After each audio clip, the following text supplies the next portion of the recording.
songs, let me tell you about a friend. It's Craig LeBlanc, where the good times never end. Talking Parks and Rec, it's a show you gotta know. Welcome one and all to the Daily Parks and Rec Show. It's the Daily Parks and Rec Show.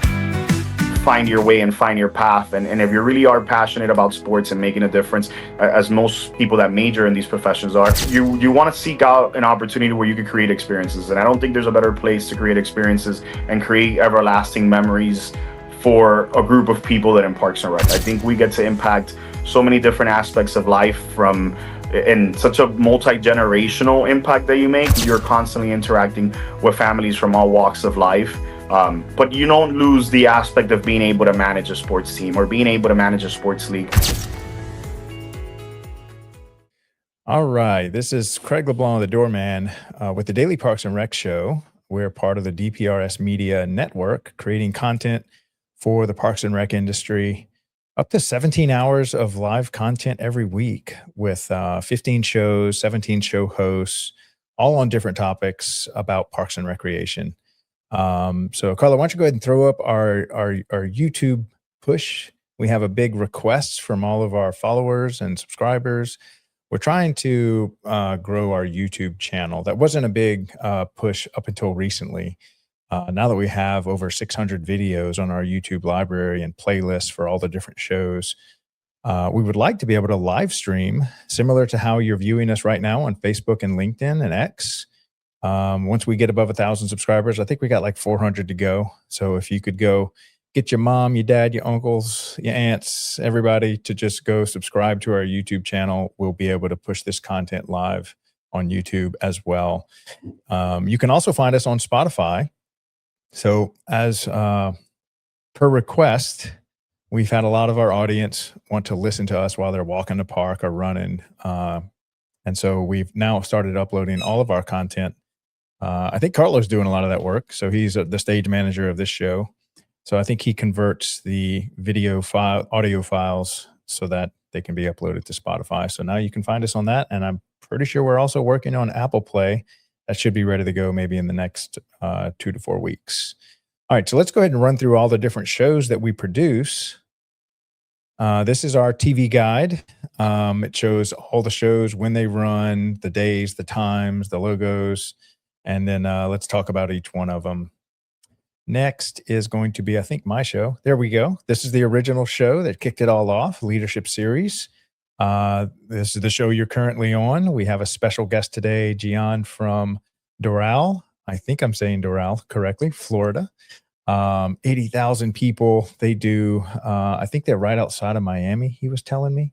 I don't know. We'll get all the details when he comes on, but really talented Parks and Rec director that's also passionate about what he does in Parks and Rec. And this is where we seek to highlight the careers of our Parks and Rec professionals and our leaders, how they got into Parks and Rec and what's their why. Why is it meaningful? And then we go into anything that they've become somewhat of an expert on, talk about what they're passionate about in Parks and Rec and what their day-to-day looks like.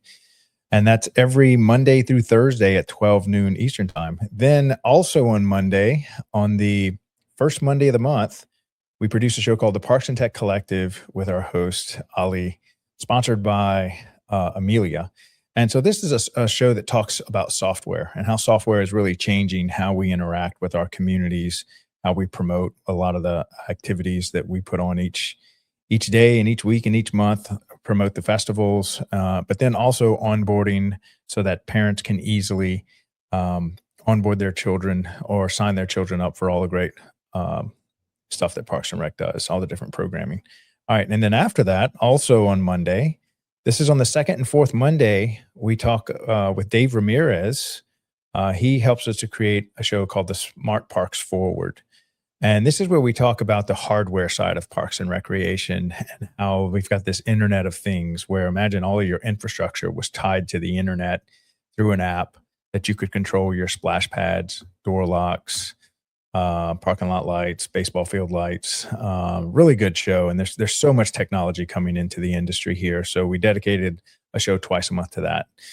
All right. So next we have on Tuesday, every Tuesday for this entire year, John Prue who has spent his entire life working, I think, 30 or 40 years with MWR, which is the military version of Parks and Recreation. We produce a show every week, 1:30 p.m. on Tuesdays, called On the Front Line, the Military Rec Show, highlighting the careers of the Parks and Rec professionals that worked for our armed services. And so they're not just serving the soldiers, but they're also serving the family and the children. And so if you've done some type of Parks and Rec activity on a U.S. base, military base, there is a MWR Parks and Rec professional that puts all that on, very similar to what you see at the municipal level. All right, so next we have Safe Spaces and Green Spaces with our very talented host, Thomas White. He had an idea to talk about mental health and the role that Parks and Rec plays in that, because Parks and Rec is part of their culture to make sure that we're not leaving any child behind because they're neurodivergent or because they can't afford it or anything. We're always looking to make sure that everyone has access to the program that we offer. And so that's been a very good show, and it's actually looking like we might have to produce a second show for this one because it's been so well received. And then also today, the next show we have is called The Rec Room. This is also with Thomas White and the whole team at Henry County, Georgia.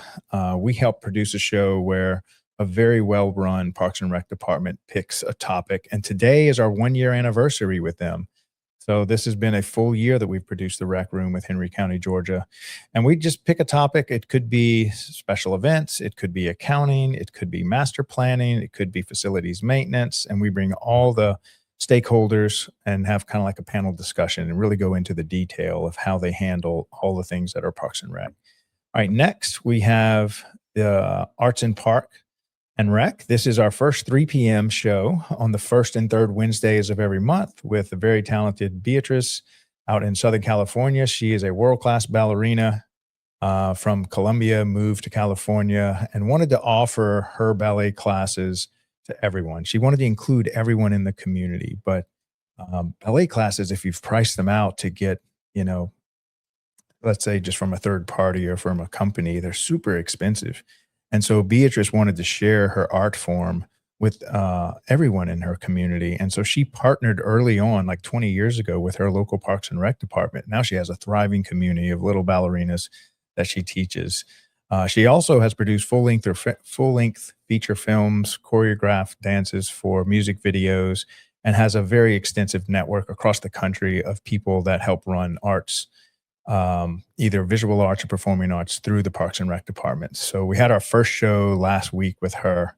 That's our first 3 p.m. time slot. Okay. And then next we have our Youth Sports Mastery show. I think this is the official oldest show aside from my show. Aaron Locks has just been an amazing person to work with. He's such a good content creator and such an authority when it comes to rec sports. He has been doing rec sports for over 40 years. He also has a company that partners with Parks and Rec departments to run whatever programs or sports programs that you don't want to run. They'll run them turnkey.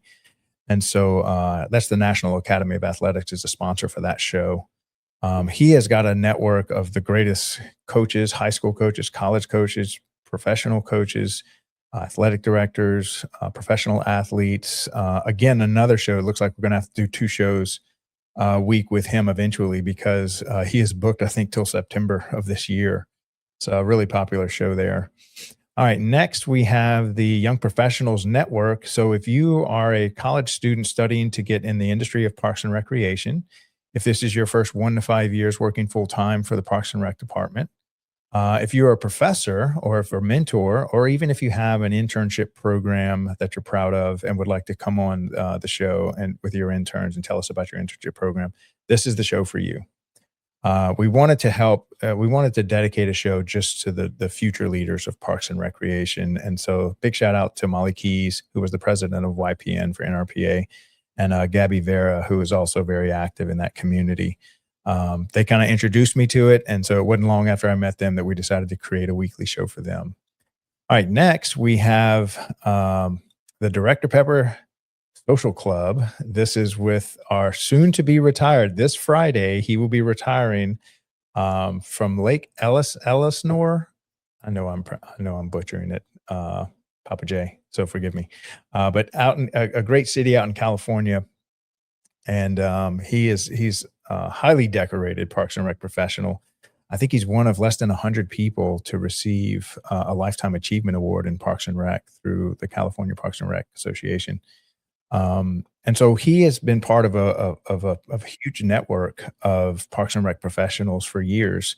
And so wanted to create kind of like um, a little social show that highlights the careers of these Parks and Rec professionals that's in his network.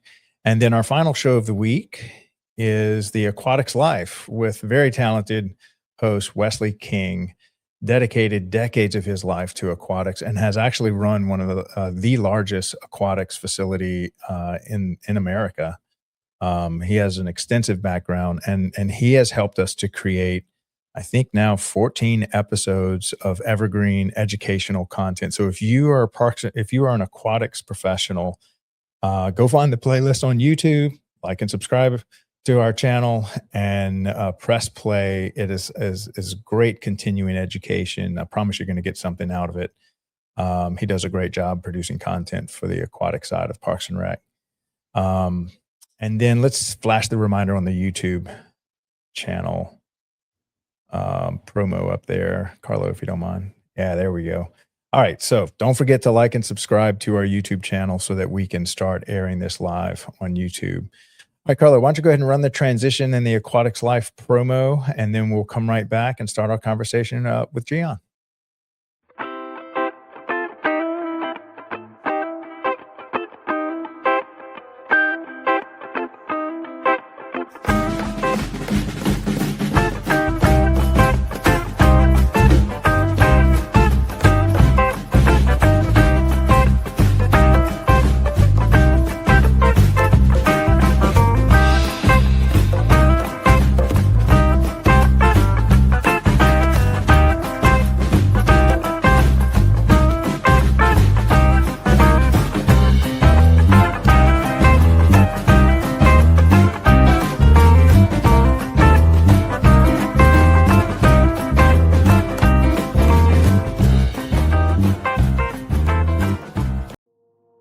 It's not just water.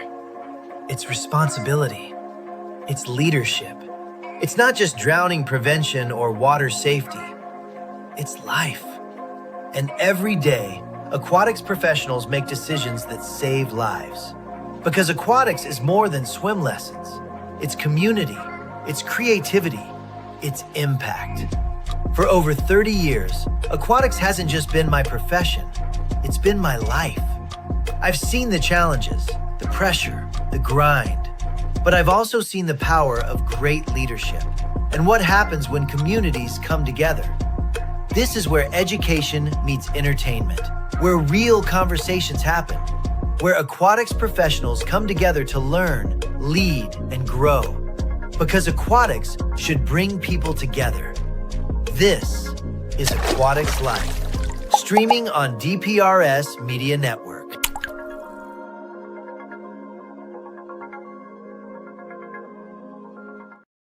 All right. I think Gian officially holds the world record I met him yesterday with our show prep call, and we had a last minute cancellation that opened up today's show, and his wife pushed him over the edge and said, you need to book it because you're going to be busy in July. So hats off to your wife for getting you to come on the show today. Yeah, she's usually the better half, so definitely props to her. Fantastic. So why don't you tell a little bit about now you work for Doral, Florida currently? Yeah, for the City of Doral, yes, sir. City of Doral. Okay. And you're the chief of recreation because tell us a story about how you got that title. Yeah, so I've been in parks for 13 years. Out of those 13 years, 12 of them were at the City of Hialeah. Well, 12 and a bit of a quarter were at the City of Hialeah. And there was an opportunity with Doral. They were opening Central Park, had been open for a few months, and they were kind of wanted to. The director here was our old deputy director at the City of Hialeah. He kind of wanted to get a little bit more out of his recreation division, and he's like, hey, I'm kind of coming up on figuring out a title for you. We really want to bring you over the line. We really want to bring you over and make you part of our team. And that's how the chief of recreation title was born. He one thing he told me was, he wanted to have talent on his side, and if he needed to get creative, that's how we ended up at chief of recreation. Oh, I love that. All right, so take us back to how you were involved in Parks and Rec as a child and kind of what it meant to you back then. Yeah, so Parks and Rec for me is something a little bit more personal, I guess you would say, than the usual person. Me and my mom arrived here from Cuba in 2003. No English, kind of needed a place to go after school. Kind of got wanted to get started in sports, and that's when our local park system at the city of Hialeah kind of became second home. So I've been a product of the park system since I was about 8 years old. It was my after school care, it was my escape, it was my touch of learning English. When you get here as somebody that's not your first language, it becomes a little bit difficult, especially at that age, where you're kind of just starting to make friends. So the parks was something that became really personal for me because it was genuinely my second home. There was days in the summer I would spend at the park anywhere from 12 to 16 hours, and fell in love with it. And after high school, kind of was looking for what my next career was going to be. I was on the process of doing law enforcement. Took a job in the summer at the city of Hialeah as a part-time rec lead, and ever since, haven't been able to get away from parks. Yeah. And so I know a lot of Parks and Rec, well, I say a lot of almost every Parks and Rec department, part of their culture is to make sure that no child gets left behind and that, their programs are accessible to really everyone in their community. So can you remember how they've kind of made all of their programmings or even today, how y'all make your programming accessible to everyone in your community? Yeah, absolutely. I think during that time, it was more of a connection with sports. And I think organically, that connection was built through the community. I think Hialeah has a very unique park system where most neighborhoods, they had 15 park facilities. Most neighborhoods or would have a park within walking distance from an elementary school.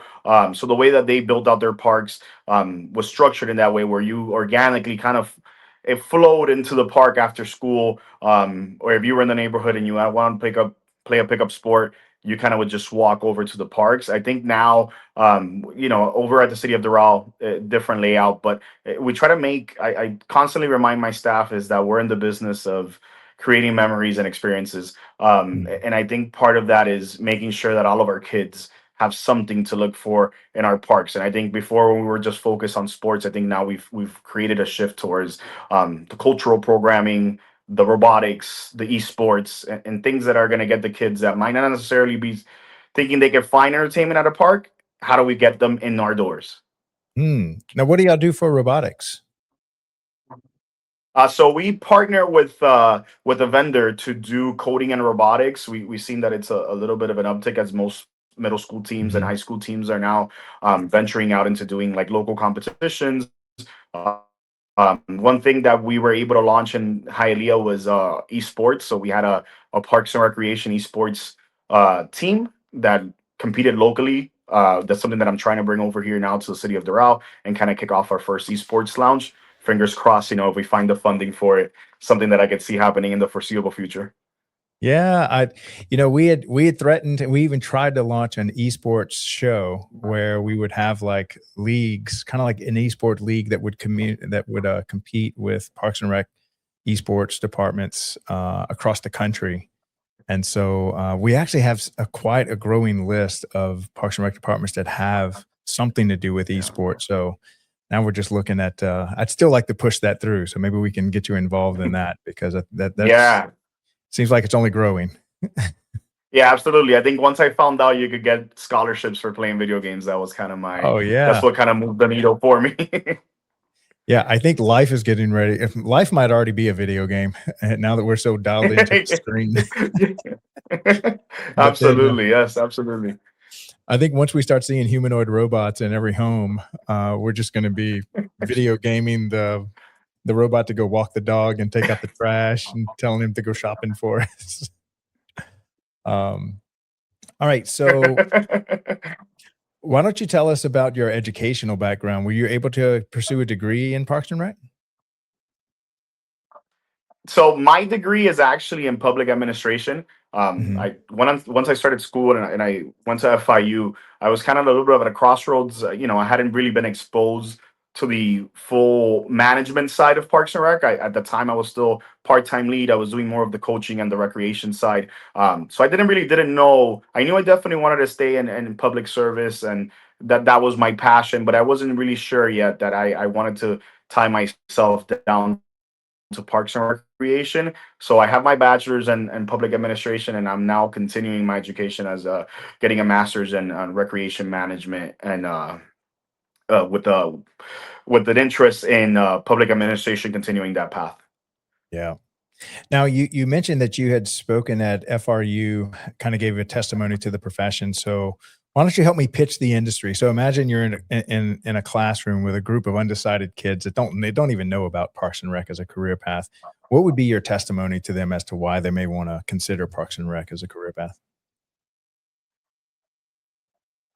I think it's always, sometimes it's forgotten the amount of opportunities you have in Parks and Rec. I think that sometimes we go into sports management careers and we go into these careers thinking that we're going to step out of college and we're going to be the GM for the Miami Heat, or we're going to be the director of Inter Miami. And, it's oftentimes that's not the case, right? You kind of have to find your way and find your path. And if you really are passionate about sports and making a difference, as most people that major in these professions are, you want to seek out an opportunity where you could create experiences. And I don't think there's a better place to create experiences and create everlasting memories for a group of people than in Parks and Rec. I think we get to impact so many different aspects of life, from in such a multi-generational impact that you make, because you're constantly interacting with families from all walks of life. But you don't lose the aspect of being able to manage a sports team or being able to manage a sports league.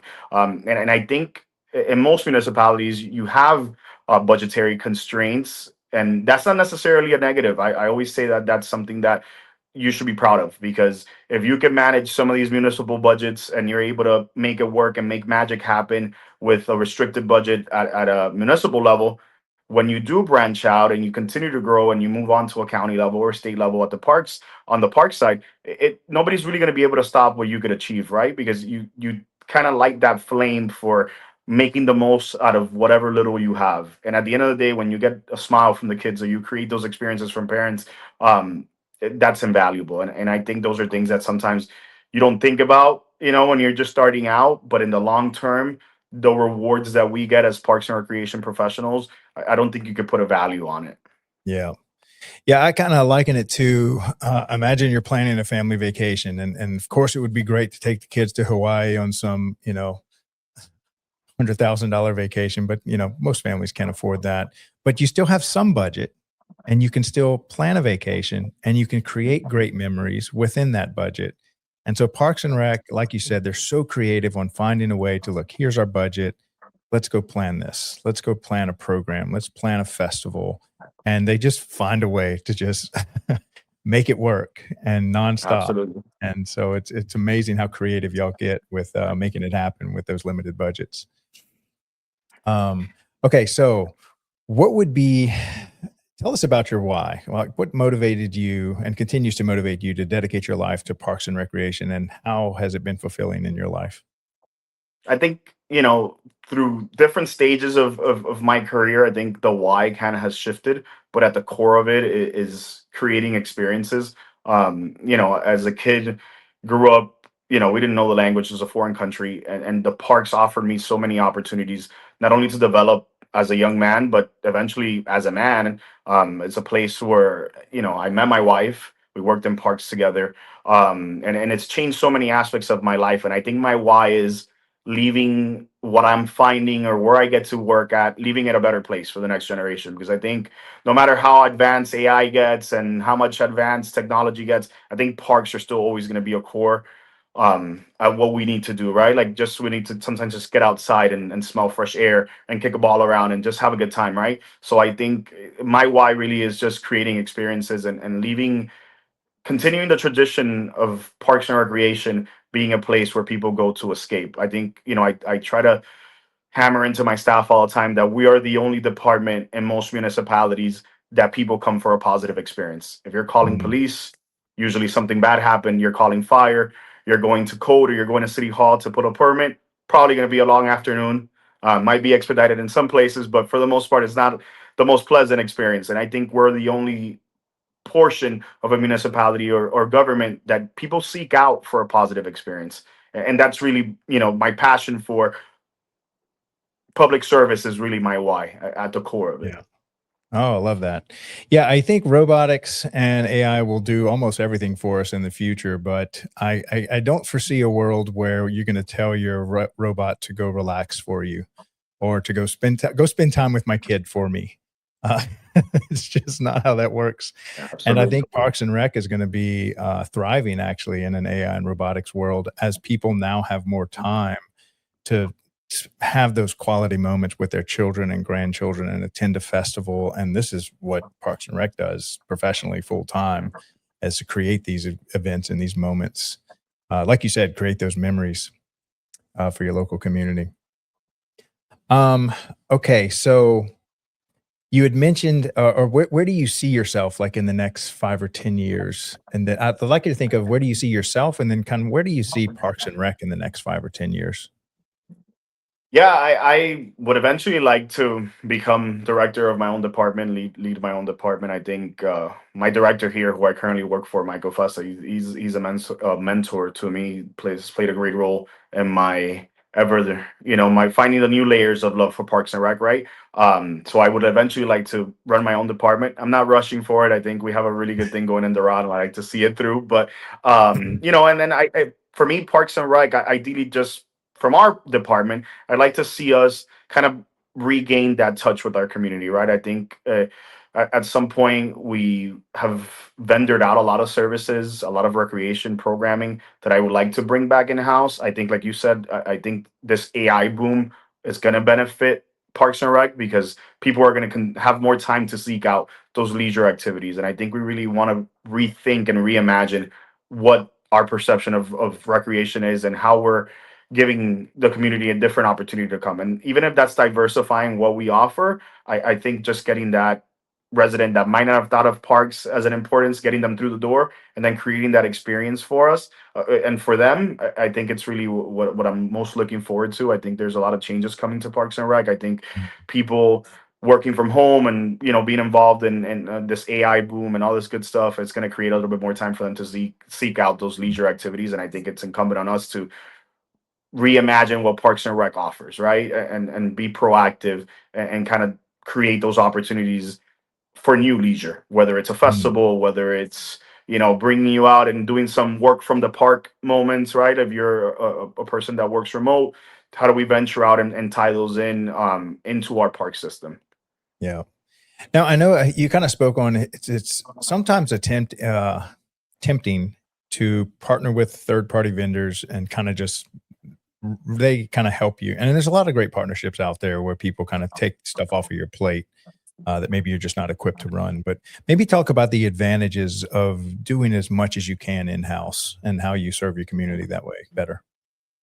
Yeah, I think sometimes you have to justify your existence, for lack of better terms. And I think it's important to sprinkle a little bit of reminder to the community that we have employees that are passionate, that are capable of bringing high level programs and bringing programs that offer enrichment to the community, whether it's youth enrichment, whether it's athletics, whatever it is that we're doing. I think it's important that we continue to remind our community and our residents that we're capable, that we have young, passionate professionals that are willing to carry these tasks out. That doesn't necessarily have to be overpriced. That it doesn't necessarily have to be, something that somebody else has to come in and use. Right? Like I think we need to have pride in our facilities, have pride in our employees, and be able to showcase that. This is why we're passionate park professionals. I do think that there is definitely an added value to having partners and vendors. I think we have great relationships here at the City of Doral. And man, thank God that they're here because some of these vendors carry out they have a level of expertise that we wouldn't be able to necessarily have in house. Mm, But I think it's important to remind the residents that we are capable and that we have young, passionate professionals that want to be involved in their kids' activities and want to be involved in their enrichment or whatever that escape or whatever their why is to come into the park. I like to remind residents that we're here for a reason. We're here to serve them. yeah. Yeah, it's kind of like when you're hiring a babysitter for you and your wife to maybe go on a date. You're not necessarily hiring a parent. The child needs a parent Yeah. that just, their heart is in it. They're not in it just, well, I don't know if kids are profitable in any way, but but Yeah. it's I think Parks and Rec professionals have the heart for the industry. Like, this is their why. This is what drives them, and I think it's important to keep them as close to the programming and the value that they provide as possible. Because I think, like yourself, growing up in Parks and Rec, nobody's going to get it like you. It's almost like handing your child over to somebody when you're allowing other people to do it. Um, Maybe talk about how your childhood experience and your passion kind of manifests itself in the work that you do.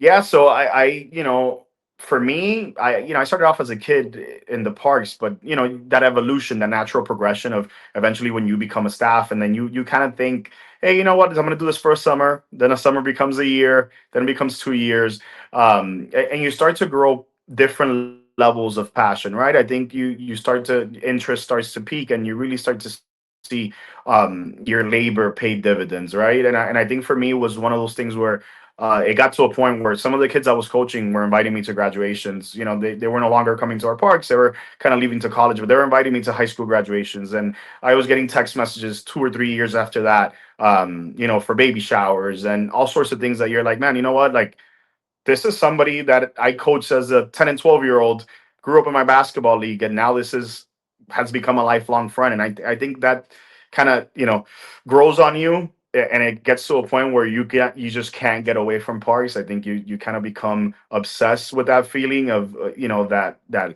gratification that comes with that. And I think that's, for me, it's kind of really been from my childhood, having those different levels of love for Parks and Recreation, and seeing all the dividends that it pays. Just as little as getting a thank you to being invited to a graduation, and having somebody keep you involved in their life for that long. It really just opens your eyes to the lifelong impact that we make as park professionals. Yeah, you really are making a big impact on these kids' lives. And to me, there's no better feeling when this 6 foot tall adult male comes up to you and turns into a 6-year-old saying, "Hey, coach, how's it been?" And I'm like, "Golly, you've kind of grown a lot." Um, and then especially when they start bringing their children, and it kind of makes full circle. So they were kids. And Yeah. have you had any experience where now they're starting to bring their kids back to your park? Just one. It hasn't. I haven't gotten to that age yet. I know it's coming soon, but I've only had one so far. But what I do get a lot, and I pride myself in, is a lot of them coming back to seek employment. Oh, nice. They enjoy their time at the park so often that those are often the kids that I end up hiring as my part timers. And eventually like to see their progression. I've had a few that have progressed to park managers. I've had one that's progressed to becoming a coordinator. Within a different park system than here in Doral, but and it's somebody that I continue to keep up with their career. But it's incredible, all the connections that you make, and those ties that are lifelong connections. Yeah, yeah. All right, so we're going to take a quick commercial break to thank two of our great show sponsors. The first show sponsor I want to highlight is Outdoor Link. Dave Ramirez and his team just has an amazing company that helps Parks and Rec become smart parks. And so when we're looking to stretch those budgets, and part of it is saving on man hours and electrical costs, Outdoor Link helps you become that smart city. Just like you have these smart homes that can control bathroom, not bathrooms, but garage door openers and HVAC and lights and stuff. So imagine your whole city's infrastructure was also tied in that way, so that you're not having to make all these copies of keys and padlocks and hand out to coaches and drive to the park when they left the lights on a Sunday night. You can do all this through their app, which is so easy and so user friendly. I've seen it myself. So that's a great company there that's been an early sponsor of the Daily Parks and Rec show. And then the National Academy of Athletics, a great partner to countless Parks and Rec departments across America. If there's let's say your community wants to do a pickleball league or flag football or volleyball, and you just really don't have the coaching and staff for that, they can take that program turnkey and do a revenue share and provide the coaching, all the staff needs, the onboarding, the t-shirts. And so that way you can focus on the ones that you might be gifted at. So Carla, why don't you go ahead and run those two sponsorship spots, and then when we come right back, we'll finish up our conversation with Gian. In today's parks and recreation industry, communication, safety, and efficiency go hand in hand. That's where Outdoor Link comes in, delivering smart technology that empowers city departments and community planners to do more, smarter. Outdoor Link's platform connects and automates everything that keeps your parks running smoothly, from lighting and locks to signage, water features, Wi-Fi, and digital advertising. Control and schedule park lights for safety and energy savings. Remotely manage facility access. Coordinate fountains and splash pads. Provide public connectivity.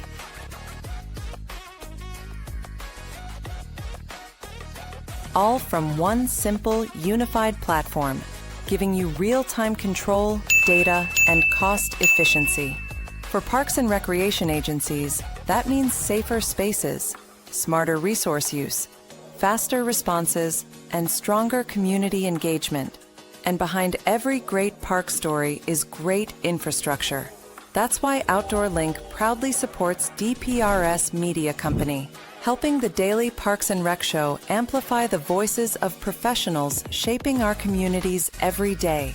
Outdoor Link, smart, connected solutions for parks, recreation, and beyond. They say it's just rec. Just rec, where kids learn to try again. Just rec, where confidence begins. Where teamwork, effort, and fun matter more than trophies. It's not about perfection. It's about participation. It's not just rec. It's where kids learn to love the game and themselves. It's just rec until they learn teamwork for life. It's just rec, but it's everything to them.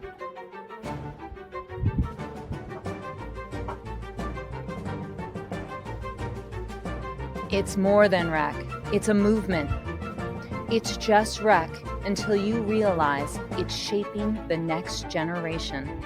Together, we're not just running programs, we're building a culture of confidence, connection, and community. Join us.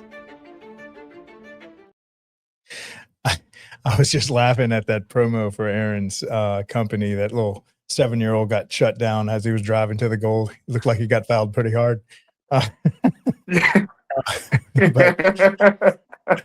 maybe we can chat a little bit about rec sports and how important it is to, especially like the non-athletic kids that might not even play sports in high school. But what are the lessons that you see are being taught through rec sports in Parks and Rec? Yeah, and as cliche as it might sound, I think a lot of these kids, this is their Super Bowl, this is their high school season, and I think once they get to that 13, 14-year-old gap, you really start to see that they start understanding that, like, hey, maybe I might not be good enough to play in high school, or it might just not even comes down to a skill level sometimes, just might not want to pursue it. You have kids that nowadays they have so many different interests, and they want to venture out and try so many different things that but I think at the core of it, it sets the principles of responsibility. It sets the principles of showing up for your team, showing you how to work and develop those interpersonal skills. And I think now that we're seeing, I think we suffer from a little bit of low numbers post COVID, but I think now that we're seeing an influx of kids return to rec sports and get out of the house, you're still trying to battle the iPads, right? You're still trying to battle the constant playing on FIFA or playing on Madden on their PlayStation in comparison to pulling a flag on a field, right? So, if we could get the kids out of that mindset and build that foundation to love being outdoors, right? 'Cause I think that's the first step. You might have the kids that just don't even want to be outdoors.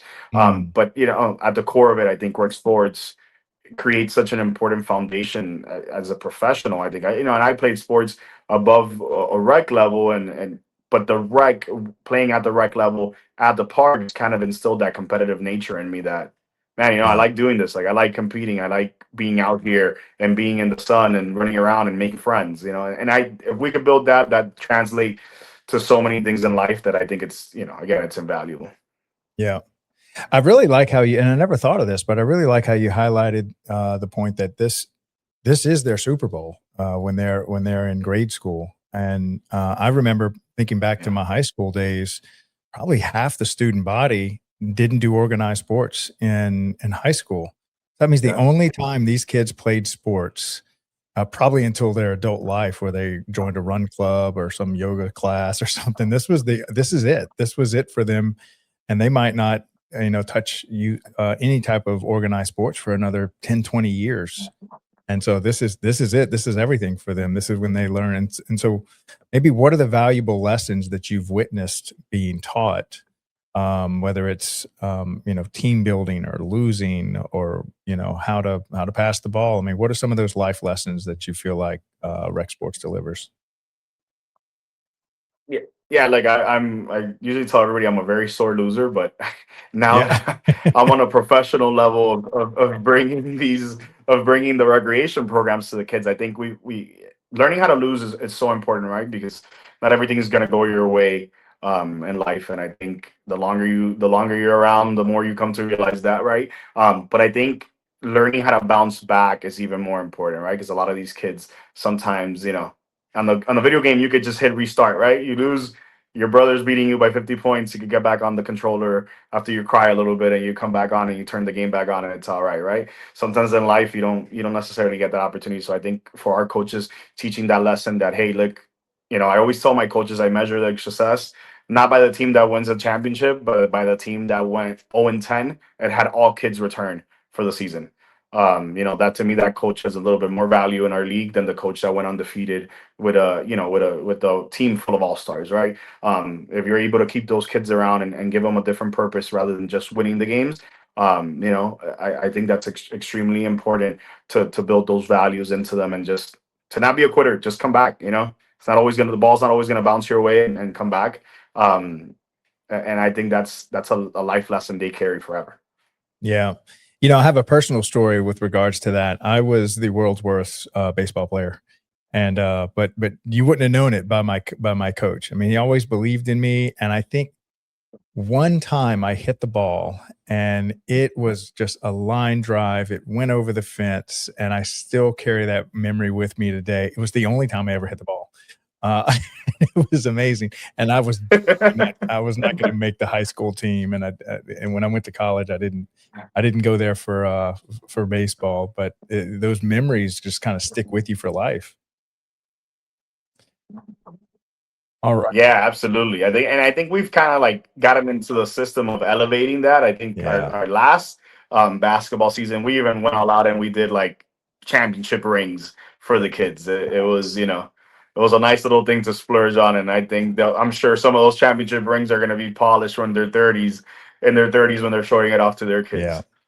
All right, so I wanted to talk a little bit about leadership and staff development, because I know that's something you're passionate about. So, when you're looking at your staff and you're like, "All right, I gotta, lift these guys up," where's your head at when you think about staff development, and how does that kind of manifest itself in how you interact with your staff? Yeah, I'm extremely passionate about staff development because I think sometimes not all staff get the same opportunities. And I think it's important to highlight everybody's abilities in our staff, right? But I think it's also important that they know their why and they're constantly reminded of their why. And your why might not be, I think at a point when I came into Parks and Recreation, a lot of parks departments were looking for people with sports experience, and we're looking, if you were a past athlete or a high school athlete, you would probably get skipped to the front of the line in applications. I'm now encountering, at least in our department, where oftentimes we're hiring kids that have no sports experience. Mm. They might be able to play two or three instruments, or they might speak two languages, or they might know how to do robotics and coding. And we have to adapt to that, right? I'm a big believer in adapting to your talent. I think we can't put our staff in a box, and we constantly remind them that we want to know your why, right? We have to keep open lines of communication, and they should, I always tell them, help me help you, right? Like, help me understand what you're passionate about, and let's put you in a position to succeed. Because it's a lot harder when you fail and you never got to communicate that, and you kind of were just put in a box and given unrealistic expectations. So I think that's something that we try to do with our staff is communicate with them often, keep an open line of communication. We Mhm. host here with our director what's called a park summit, and we bring all staff one day in the evening. We buy food, and we kind of just bring it all hands on deck, and we kind of want to hear them out. We have them do surveys. We have them develop what their dream path is in Parks and Recreation. And if I Mm, only have you for a 4 year window because you're only here for college, how do I maximize that 4 year window and make you the best professional while you're here? mm. Now, what are some of the soft skills that you kind of had to develop in yourself to be good at the profession, and also what are some of the early skills you try to hand on when you're in this staff development phase? Yeah, I think for us, customer service often gets tossed around like, hey, you need to have good customer service skills. But oftentimes we don't put a definition to that, right? And I think I've learned if I want to develop some of these staff and help them reach their potential, sometimes I just have to be quiet sometimes and just listen. Because sometimes it's easy to just toss to them, hey, you gotta have good customer service skills, have a smile on your face. But I think learning what gives them a smile at work and helps them get motivated to walk in through those doors and put their best foot forward. So I think, being a good listener, we're in a different age. It's different, the Nick Saban coaching styles and the Bobby Petrino coaching styles necessarily don't fly anymore, to put it in sports terms. And I think a lot of these kids just want to be heard and want to express what they're feeling. But I think with that, we need to create like plans of actions. And once you listen, it's kind of like, hey, here, like, I'm going to give you your opportunity to do what you want, but setting expectations and setting clear goals and what you expect next time you come and have a conversation. You're putting them in a position that they asked to be in. So you could ask for a little bit more in return. You could expect a little bit more results. Yeah. All right. So describe to the audience when it comes to operations or even facilities maintenance or project management or that side of the equation, kind of what does your day to day look like when it comes to the operations side of Parks and Rec? Yeah, so we have a great operations team over here at the City of Doral. We have a chief of facilities, and I think where my role comes in is helping our managers understand that maintenance doesn't end at 1:30 when our operations team clocks out, and our park staff as well, right? Like helping our recreation staff understand that maintenance is a 24-hour thing that we constantly do, whether it's preventative maintenance, plant maintenance, taking things into their own hands. And I think we're trying to make that a hybrid operation, where it's an easy handoff that some of our maintenance staff checks out for the end of their shift, and our recreation staff kind of makes it turnkey per se. You embrace some of those roles. You embrace having pride in how your facility looks. And I think it's been important training managers to understand the concept of project management isn't just walking around and making sure there's caution tape while something is being repaired, but it's checking in with vendors, it's speaking with contractors, and removing that invisible glass that we sometimes set, and these parameters that we sometimes set, like with classifications, like, hey, no, you're a rec staff, you can't interact with this person. I think once you remove that and you kind of turn it into a hybrid operation, it allows us from a recreation perspective to really gain a little bit of knowledge and be able to assist and make sure that our parks are looking the best that they can be, right? I think for us, we're a 364-day operation. We only close one day of the year, so it's very important that for us, maintenance is a key. It's almost an expectation to what our residents demand out of our Mm, facilities. yeah. All right, so let's talk a little bit about the financing side of Parks and Rec. So hopefully we can continue to count on some type of tax revenue to fund all the work that we're doing. I know Florida is like sweating over there, hoping they don't lose that. But what are Yeah. some of the other buckets that y'all are able to kind of pull resources from, whether it be grants or strategic partners? And then after that, we can talk about, cost recovery and what are some of the efficiency gains that y'all have found. Yeah, so I think with and going back to my time in Hialeah, I think you have to get creative with your grants, and you have to get creative with those strategic partners that you're pulling resources from. Sometimes in a municipality, there's oftentimes a lot of people pulling from the same buckets. So you have to be, you have to balance that. I think for us, we're kind of shifting here at the City of Doral to a different perspective, because at Doral Central Park, we are membership based. We have a fitness center. We're currently 2,000 members that are currently active and paying a monthly fee. So for us, it's a different, we kind of run this more as if it was a business, right? We're a little bit more fiscally responsible. And although we might not have a lot of strategic partners that we could pull from their bucket often, we try to save that for when we have, city events, things that are gonna be a little bit more attractive to those strategic partners to put their name on. And I think that's a good marriage to work with, because they tend to want to come out to those high ticketed events and those, I guess you could say, higher level events. It encourages their participation a little bit more, which allows us to make sure we keep that bucket full when we need to grab from it. Mm. Okay, so tell us about the special events or festivals that y'all put on for the community each year. Yeah, so we have a few major ones, and I think, going into cost recovery, I think now we've kind of started to reimagine what that looks like. We do our extravaganza, which is an Easter, draws about anywhere from 15 to 20,000 people. We also do our holiday Christmas tree lighting ceremony. At Central Park, as part of the construction, there's a massive amphitheater, so been blessed to kind of have a different amenity now, that's equipped for concerts. So that's something that we want to start venturing out with. We have a great partner that we work with Live and Loud down here in South Florida, and they put on some great concerts. And there's a lot of revenue, split revenues that we work through with there, with parking and different things that we're trying to venture out to. So it's for us, it's a different operation, because oftentimes in parks and recreation departments where we've been at before, as far as our management team here, it's kind of just scrambling to find these extra funds, right, for these events. But now that we have so many amenities here at Doral Central Park, we're really trying to reimagine how we offer those things. But we're trying to get creative with our events. We're hosting the G20 this year, so we expect to put on something with all the countries that are visiting the City of Doral. It's a unique opportunity. We want to kind of do like a world fair or world showcase, some of those things that we're venturing out on. And if it works, great. If it doesn't, you know what, we try again next year. But we're really trying to reimagine how we host events and what our events look like. Wow, so Doral got the G20 summit. That's the big national organization with all the big top countries. They're coming to y'all's town.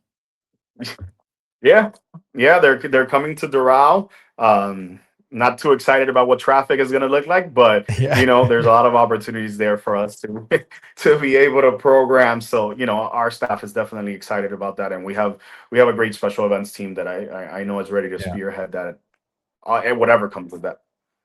So y'all are aren't y'all next to Miami? That's the big city that's close to y'all?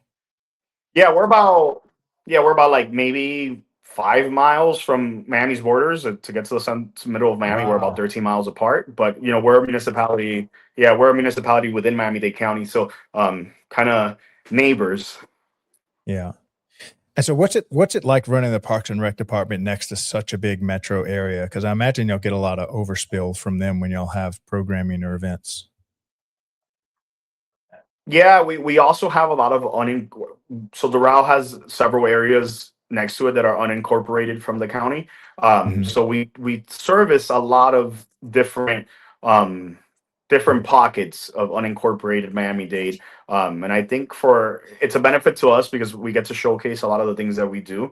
And at the same time, we have that pocket of commuters that often drives through the city, and tends to peek into our parks, or will drive into our parks and do a fitness class or get a workout in, just to let traffic die down. And I think that's one of the benefits of where Doral is located. I think we benefit from a lot of those pockets. Although we prioritize our residents, I think it's been good for a cost recovery perspective to really start thinking about, we've revitalized our fees and started offering commuter rates for some of the things that we do.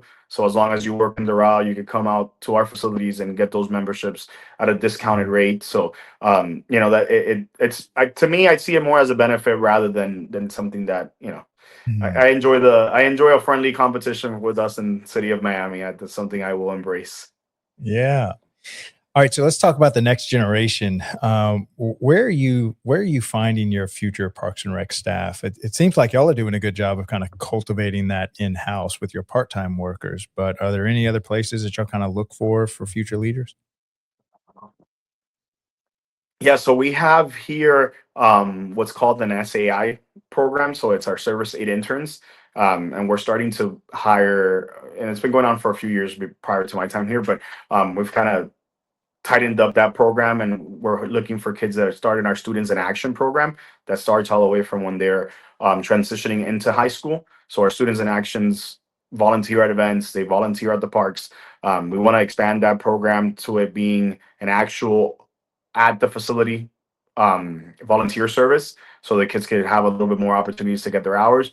But we turn a lot of those interns into year-round staff and permanent staff upon graduation. I think that's helped us a lot. I think most parks and recreation departments are struggling for staffing. I think we all have staffing challenges that we need to navigate through. And then like this summer we had a mass exodus of kids being accepted into universities out of state and up north, and we've lost some. But I think that service aid intern program, the group that we had that just graduated into year-round staff, really helped us navigate the beginning of summer, as hectic as it is, as well, while we but backfill a lot of those positions. Yeah, yeah. Okay, so what's been your involvement in FRPA, and why has that been valuable to you over the years? Yeah, so FRPA, for growing and as I developed through the years in Hialeah, it wasn't a lot of we didn't get a lot of opportunities early on. Different management, different mayors that had different beliefs and what those funds should be used for.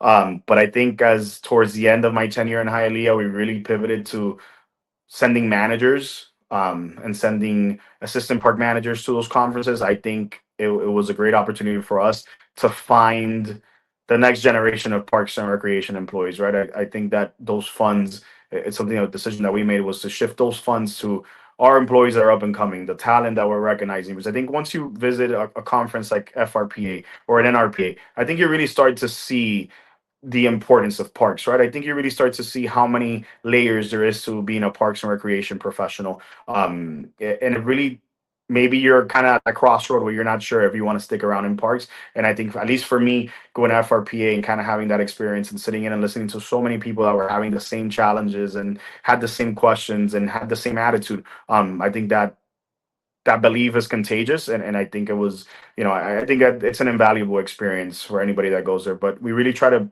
send our managers and our lower management positions, just because I think it's a really good opportunity to for them to see that, hey, this is a career, this is a path for you to take. Yeah, yeah. All right, so we have a little tradition at the end of our show. Our previous guest left you a question. You're going to love this one. This one comes from Kelsey Crabb in San Antonio, Texas. And our question to you is, if you could have lunch with any athlete, dead or alive, who would it be and why? Oh man, that's tough. I would say Michael Jordan. I think he's just from a perspective of a guy that's just so intense about everything. Hmm. Sometimes I find myself having to tone it down a bit. Nowhere near as Yep. good as basketball as Michael Jordan. Probably couldn't hit the rim if I was below it, but I think he's somebody that has transcended. Been successful in business, been successful on and off the court. He's carried himself with such a level of intensity that it's kind of encouraging to see him rebuild his career, come back, retire, try baseball. Have one of I'm biased, some of my favorite sneakers, but would like to maybe ask him for a couple free pairs over lunch. But other than that, I think the way he carried himself, it's somebody that you definitely would strive to model your whatever your professional career or your professional path is after him. Yeah, he would definitely be great to have lunch with. Okay, so what question would you like to leave for my next guest? All right. Let me see. I'm trying to come up with a good one here. So let's see. Let's keep it in the parks realms. For for the sake of us being so passionate about parks. I guess if she could have any, or she or he could have any position in parks, what would that dream position be? What would be your answer to that? And it can't be a director. Like aside from the No, no, director, you know what? You know what? If I could have my salary and be a part-time employee and go back to coaching and teaching, oh yes, I would definitely take that in a heartbeat. You know, right. I definitely miss being out there. You know, I miss being out there with, and I think that's kind of like our boots on the ground, the people that face the music every day. That's kind of what I miss. And sometimes I find myself having to go out to the parks a few nights a week just to make sure that I stay in touch with that, because that was the core of the love for Parks and Rec. Oh yeah, that really is got to be one of the most fulfilling careers to have is just coaching. I Yeah. did that for like 10 years, and man, that was just some of the best years of my life. I miss it. I need to get back into it. Go volunteer. I say the same thing, but it's so hard to find time. I'm hoping now when my kids get a little bit older, I can start doing a little bit of volunteer coach, you know. So Yeah. I'm hoping that brings me back a little bit. Yeah, and to everyone listening, I promise you, there's a Parks and Rec department in your neighborhood that is dying for volunteer coaches for the little fifth grade soccer team. They need all the help they can get, and so I promise you, you're gonna have a blast. Um, Absolutely, yes, yes. And if you're near Doral, please right. come over. My doors are always open. Yeah. Well, John, thank you so much for coming on the show today and sharing with us your passion and your story. Really appreciate the work you're doing for your community. You're doing a great job. Keep up the work.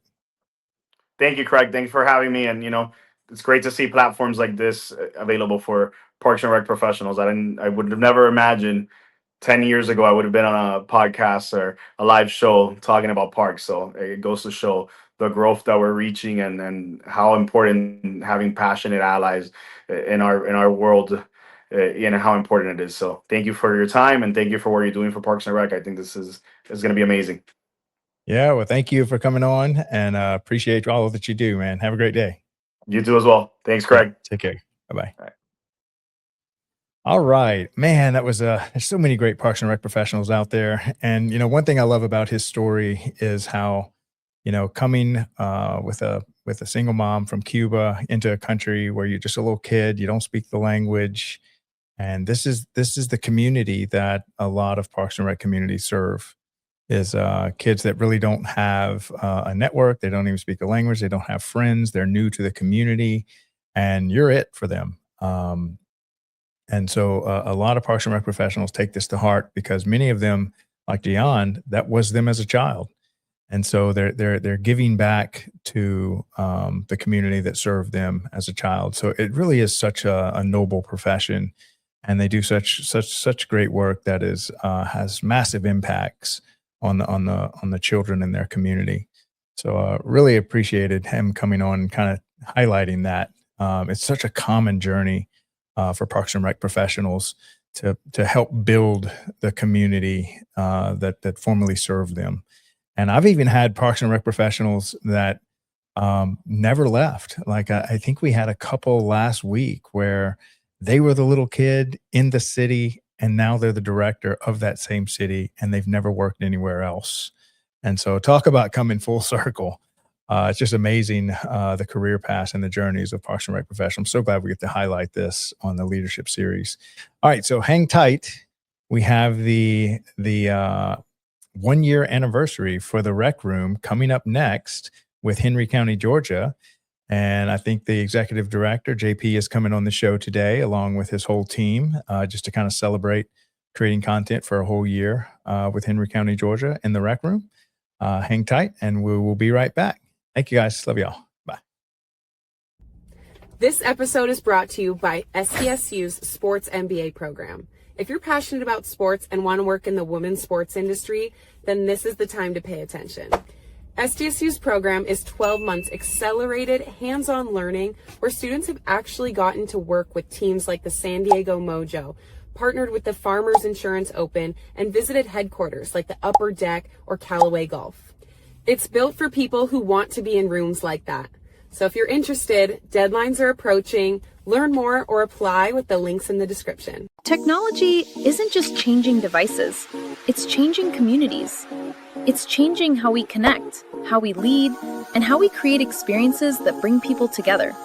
Because today's parks and recreation industry isn't only about fields, facilities, and programs. It's about innovation, smart systems, digital experiences, and the people transforming ideas into impact.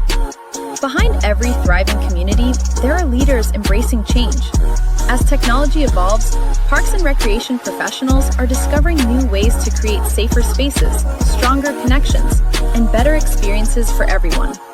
This is where conversations meet innovation, where ideas become action, where parks and technology come together. Welcome to Parks and Tech Collective, streaming on DPRS Media Network. In the parks and recreation industry, attention is limited, but influence is everything. Every day, thousands of parks and recreation professionals make critical decisions. Decisions on infrastructure, programs, technology, and vendors. The question is your brand part of that conversation? DPRS Media Network was built to answer that question. We are a dedicated media ecosystem focused exclusively on the parks and recreation industry in the United States. Through a network of daily and weekly shows, we inform, connect, and influence this audience. Our distribution spans multiple platforms: LinkedIn, Facebook, YouTube, X, Instagram, plus email campaigns, newsletters, podcasts, and live event coverage. This is not a single-channel strategy. It is a multi-platform media engine.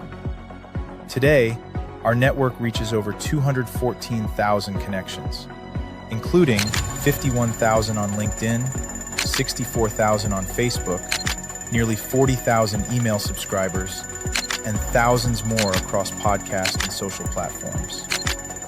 While some audiences overlap, our true value is not just reach, it is relevance. We speak directly to parks and recreation directors, program managers, and industry leaders, an audience that is highly targeted and actively engaged. Through DPRS Media Network, your brand integrates seamlessly into this ecosystem. Through sponsored show segments, targeted advertisement placements, podcast features, and host-read promotions, even custom branded content. Not as interruptions, but as part of the conversation. And we don't just operate online. We attend over 15 major parks and recreation conventions each year, reaching more than 24,000 professionals in person. Through live shows, interviews, and on-site media coverage, we position our partners at the center of the industry. Every piece of content we produce is amplified across our entire network. Multiple shows, multiple hosts, multiple platforms. Your message doesn't appear once, it multiplies. This is more than advertising. It is strategic positioning within a trusted media network built specifically for the parks and recreation industry. If your goal is to reach decision makers, build credibility, and stay top of mind, then it's time to partner with DPRS Media Network. Apply for partnership or sponsorship today. Let's position your brand where the industry is already paying attention.